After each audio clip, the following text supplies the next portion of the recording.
Right, I'm going to try to show you how I make a gasification stove.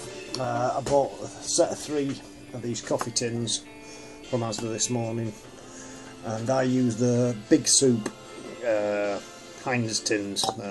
Nice soup. Right, first problem you've got with these, they've got a plastic bit in them. Now, you could get lots of tools out and mess around doing it. I could bang it on top like that, and that's one less job to worry about. Right, holes there. Right, by this is design, it slots onto there and creates the outer chamber. The Super Heinz tins slots in and sits on it.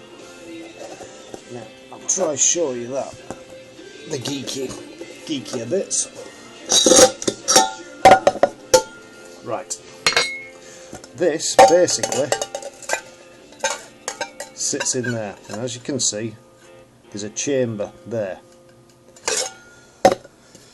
This, where the fire is, warms up, blasts out warm air. We put holes in the bottom there, so cold air goes in, hot air rises. This mixes and circulates. It goes into the chamber, as we've said, and there's holes out here. This is super hot heat popping back into the burning chamber. That is what creates the gasification burn that you're after. All scientific geeky stuff. Basically, it reignites the very gases that normally turn your pots into a black mess. So, what we have to do first, right, you have to mark your tin up. Right, this has been marked up. Oh, let's see what we can do with it. Right, the outer casing needs really low holes, so I've got a pretty thin lid, Sharpie.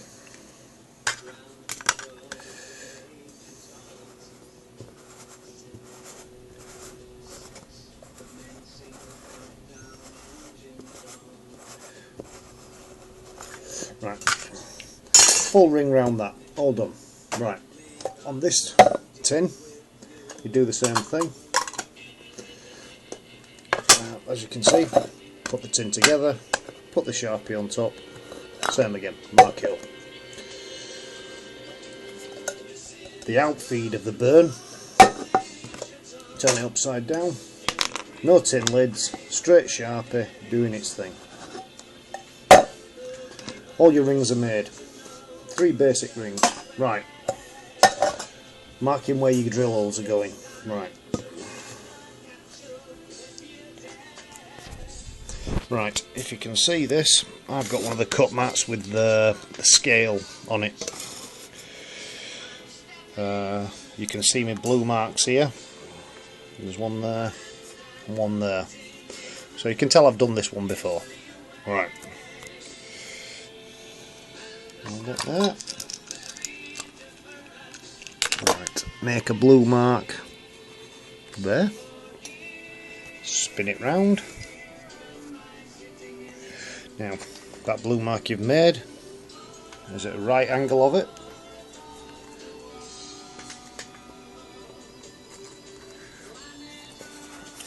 And keep going. However, you're going to put 8 holes. So, when you've done full round it, go halfway between.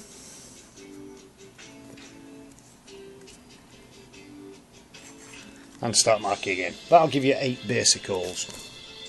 Or 8 basic marks to drill holes in. Right. Do the same with your big Heinz tin. Now, making the holes for these. For the tin, as you'll already probably know, it's simple, yeah? Get your brad hole. Make what is pilot hole basically.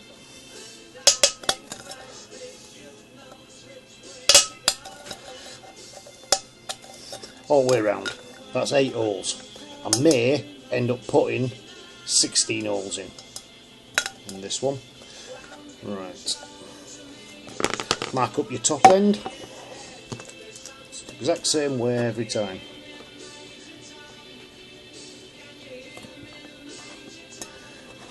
There's no right and wrong on this one, so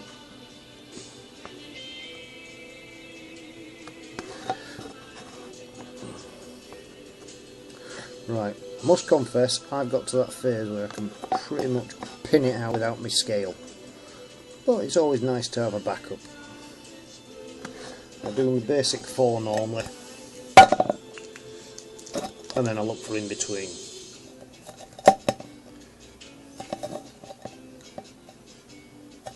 In between, yeah, all the way around. That's going to give me 8 holes. Again, grab your brad hole,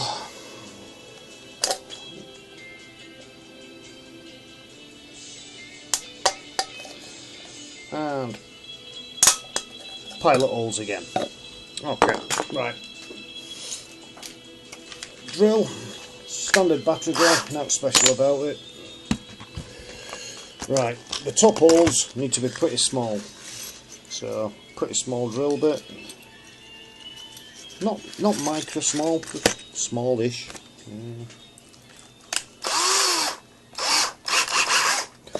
Right. 1, 2, and you do that all the way around the top. Right. Normally, I also do the bottom with the same drill bit.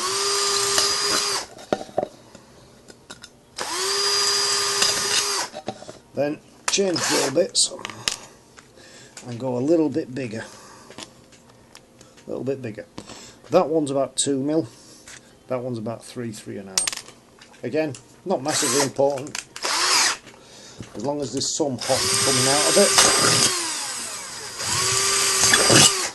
it. Right. And then you've got half decent size holes to let the flame heat out. That's superheating the air inside.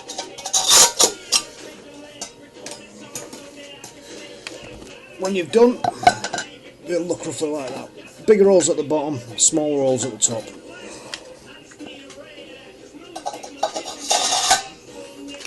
Right, the more complicated one to do. Stainless steel does not like to be drilled, especially on it. It's a slippery surface, and you'll be lucky if you don't scratch it to death and then stabbing yourself with a drill bit.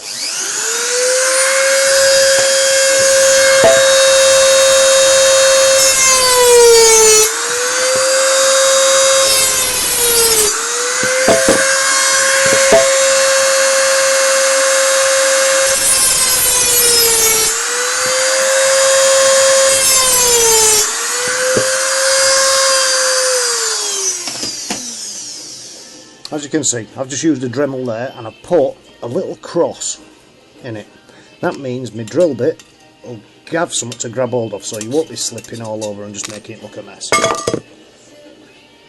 When you're drilling through stainless steel as well, I suggest you start on low size drill bit.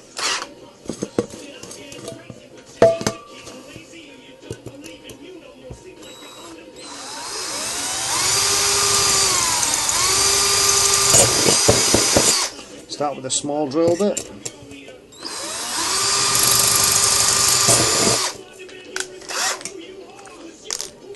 Work up to your middle-sized drill bit.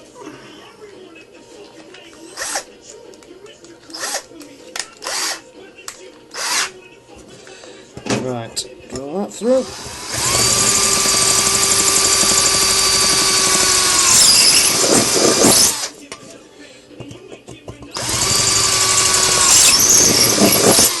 Don't need to use a battery drill, it's just personal preference. And then go to larger drill bits. It puts less stress on the drill bit, so it blunt them far less. And replacing small drill bits is actually cheaper than replacing big ones that are blunt.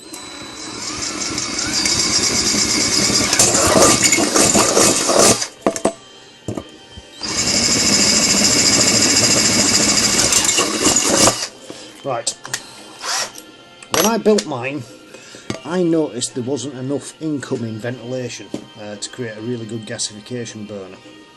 If you find that problem as well, as I say, gasification burners work far better in windier conditions. Go back to your drawing board.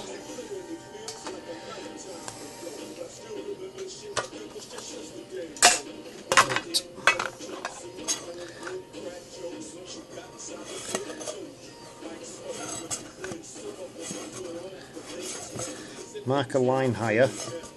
Now you're not going to go for that height, you're just going to go slightly lower. Right, if you've got them two there, get it in the middle. Yeah, so you got your in the middle cross. Yeah, right.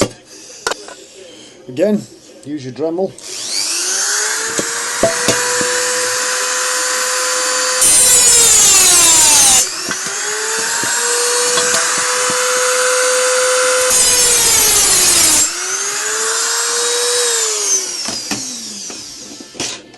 Simple nick with your Dremel, as I say. I hope you can see that cross there. Right, and the same thing all over again. Small drill bit up to big drill bit.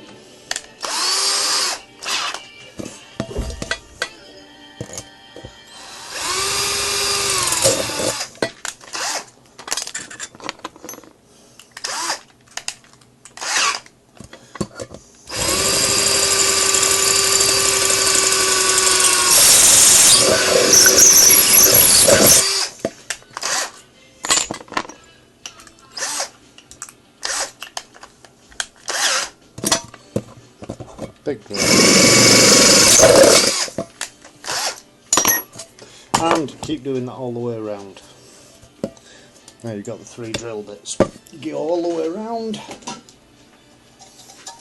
You'll produce something that looks like that. Right. It looks like that now. Right. Still dismantleable. You can see inside there's nothing special, no magic.